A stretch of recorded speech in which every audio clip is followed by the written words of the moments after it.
I do have a mindset that guides the way I treat my subject. I like sensing order in things. So I like, I suppose, a long-term view in which I sequence various detailed sets of data. I do have some sorts of category lists: art, burial, technology, this kind of thing. But of course, the interesting thing is not those categories per se, but how they interact with each other and how they change over time. And the beautiful thing is I'm dealing with relatively long periods of time. So we do have that leisure of seeing change as it's occurring over the very long term. So really, this isn't one of shifting interest from one particular category to another. It's more like trying to link them all together.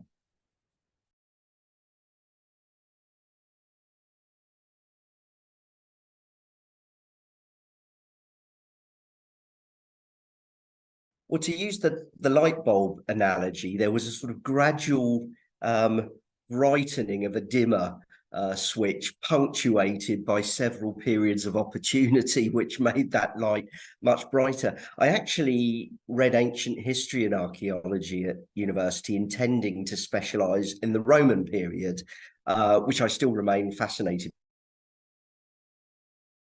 by. My wife's a Roman archaeologist, and I'm here in Rome at the moment, but a mixture of a not so interesting temporary lecturer in Roman history and my personal tutor, who I like very much, the late Lawrence Barfield, made me focus more and more backwards in time. So I went through a sort of Bronze Age, Neolithic phase, and I was always fascinated by the science in Paleolithic archaeology, and the site of Boxgrove near Chichester, where I come from down there, was being excavated. So I'd often read all these esoteric scientific names of animals and hand axes and this sort of thing. So I always had my eye lazily on it. So from an undergraduate, I kind of decided I wanted to become a prehistorian, and then from my master's in London, I really focused on the Paleolithic, and I thought my interest is really in Neanderthals, so the European Middle Paleolithic, and where should I go for my PhD? And I thought, well, I've got to dive in the deep end. I've got to work on French Neanderthals, and I've got to do it with Paul Mellars at Cambridge, and luckily that's what I ended up doing. So I spent 3 years or more measuring stone tools, with an idea of how reconstructing how Neanderthals were thinking when they were napping blocks of stone would give me an insight into how they thought in general. But that got me broadly interested in things Middle Paleolithic, but it was the pure opportunity of landing the job of archaeologist in the Oxford University Radiocarbon Accelerator Unit that really blossomed everything. So I was suddenly in a world in which I was collaborating with many people, and my interest in the Upper Paleolithic really blossomed from then. I'd always thought it was a really esoteric, complex issue, and best to stay with the Middle Paleolithic. But thankfully, a few opportunities came up, particularly dating newly discovered burials of Upper Paleolithic age that allowed me to get into that, develop my interest in funerary archaeology. And then with a friend and colleague, Alistair Pike at Southampton University, we started dating aspects of cave art. So it was my co-discovery of the Cresswell Crags cave art back in 2003 that developed my other interest in art.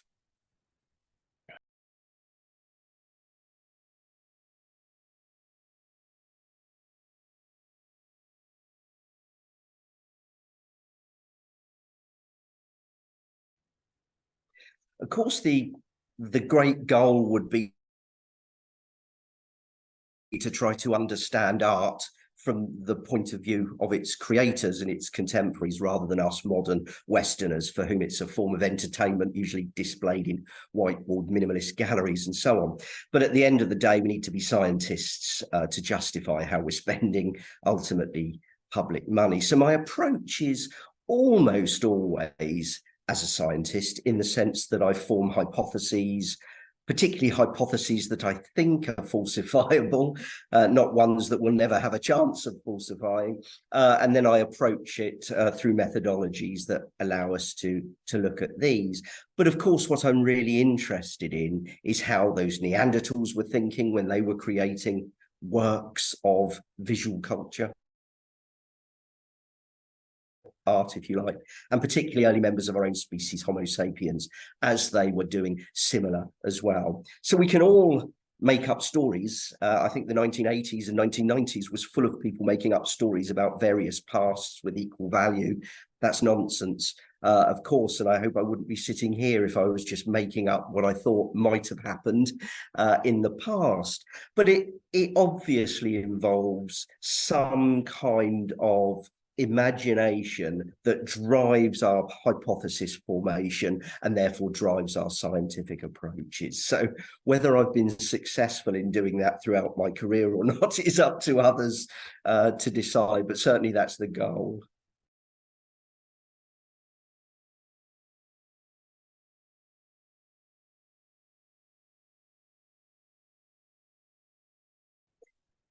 There are a number of cultural differences, I think, although they're probably exaggerated a little. I think the characteristic view is that continental Europeans are good at categorizing, cataloging. They won't dip their toes into interpretation and so on. But I think that we're a lot similar to them as British prehistorians than we've given them credit for. So I do feel really intellectually that I am European in its broadest sense, in the sense that we share similar goals of getting under the skin of Paleolithic peoples and so on. I think the greatest difference is between us and say North American archaeologists who are very scientifically driven.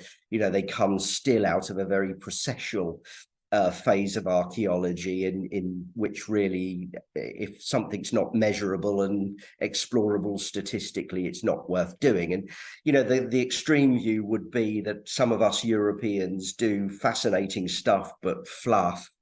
And the Americans do really scientifically rigorous stuff, which is boring. Now, of course, that is true at the extremes, but there's a lot of ways that we actually meet in the middle. And of course, that's where debate is really at its most intense. So yeah, one's always trying to presuppose what the critics of such and such will be. But mostly, I think debate tends to focus on methods and their robusticity. In other words, have you got this date right, you know, which has so many great implications for the age of this art you said you dated, and this kind of thing, which for me is quite an easy one, because we wouldn't put out dates for art, particularly if it's very important, if we weren't particularly sure in the veracity of the results and so on. So debate doesn't tend to be so much about interpretation and what those people were like, but just about the nuts and bolts of how we go about our archaeological business.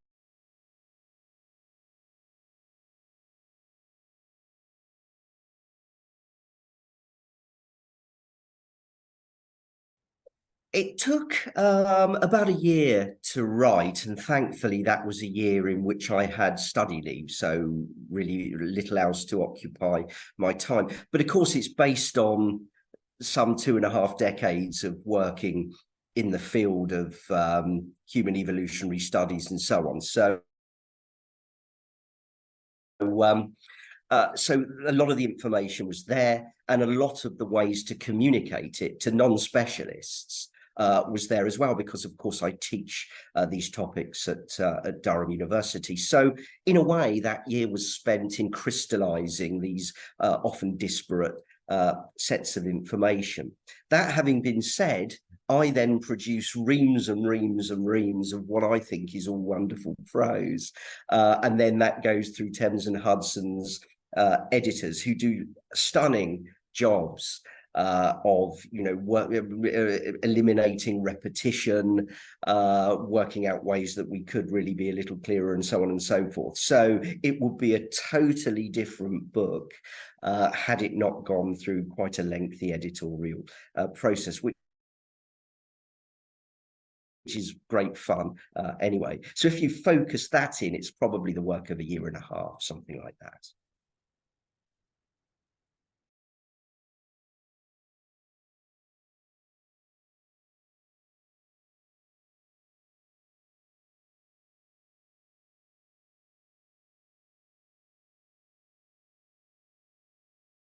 Well, I think I personally find it a really enjoyable challenge to communicate what I do and what us paleoanthropologists do to the general public. It never surprises me how much interest there is, how much passion even for things Paleolithic, for cavemen and cave women and cave art and this, that, and the other. So I do really feel that there is an engaging audience out there in line, online and in person. But of course, teaching university students who could well get very bored very quickly if you're too dull, is a constant challenge. In other words, getting across concepts that may be difficult or may be dull in an accessible way and challenging them to think around those topics is bread and butter of the job, so to speak. So I like to think I have an interest and perhaps ability for doing so. So so what happened is that I've often given lectures at public events or adult education and so on, doing so. And it was actually Thames and Hudson's then commissioning editor, Colin Ridler, who had seen me talk a number of times and had actually for a number of years been asking if I'd want to write this book. He thought I was the person to do it, bless him. And eventually I thought, yes, why not? Let's go for it. So to an extent, Colin had already thought, yeah, Paul's probably able to do this with a bit of marshalling, gentle marshalling here and there. So that's how it came about. He knew that I would know how we needed to pitch this. It's not dry, how we need to, really entertain people who are coming to this for the first time or with relatively little knowledge. So, it came together very nicely in that sense.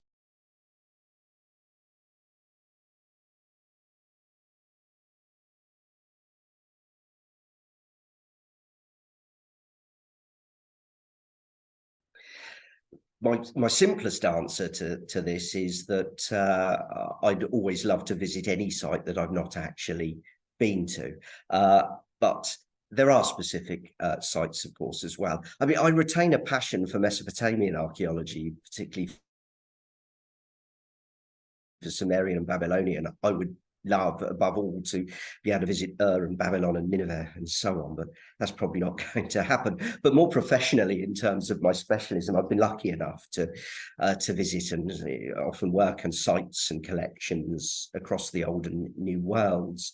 But there's always gaps and so on. I've worked briefly in both extreme ends of Africa. I would love to see a lot more of the wonderful archaeology emerging now across the continent for the evolution of Homo sapiens over 300,000 years or so. So I suppose more visits, perhaps a little work in Africa, but life is short. My interests are primarily as a Europeanist. Pre-COVID, I'd started fieldwork in Moldova with Moldovan colleagues, and then COVID hit. This would be to investigate mammoth accumulations and mammoth bone dwelling structures and so on. A lot of potential there. And these date to between 20 and 30,000 years ago. And we'd started working in a village on the banks of the Dniester River. And just over the other side is Transnistria, the pro-Russian area, quite near the Ukrainian border. So I couldn't go for 2 summers because of COVID, and then thought third time lucky. And of course, that's when Putin invaded Ukraine. So sadly, I still haven't been able to get back there. And I'd love to move into Ukraine, if not to work, at least to see some of these wonderful Upper Paleolithic sites there. So that will be my greatest professional hope, that once this awfulness is over, that I can really discover this wonderful part of the continent.